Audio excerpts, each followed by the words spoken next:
Christmas પર્વ પર પણ સુરતના હીરા ઉદ્યોગમાં મંદીનું ગ્રહણ છે।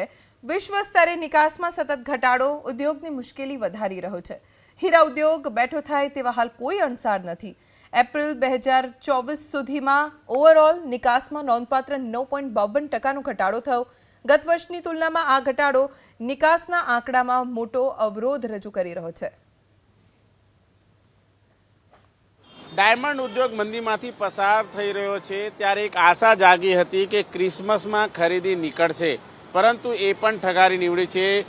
જીજેપીસીના પૂર્વ ચેરમેન દિનેશભાઈ નાવાડિયા મોજૂદ છે। સાહેબ, શું કહેશો, કયા પ્રકારની પરિસ્થિતિ છે? ક્રિસમસમાં કોઈ ખરીદારી ખરી?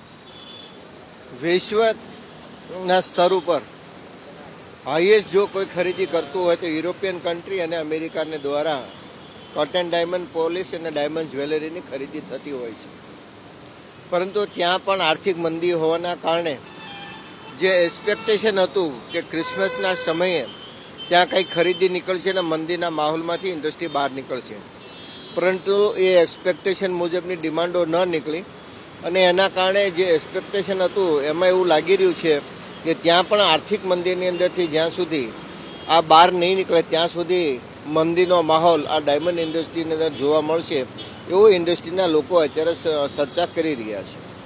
મંદીનો માહોલ છે, રત્ન કલાકાર છે, તેમને કામ ઓછું મળી રહ્યું છે, ક્રિસમસની ખરીદારી પણ નહીં નીકળે, તો સ્થિતિ કેટલી ભયંકર થશે?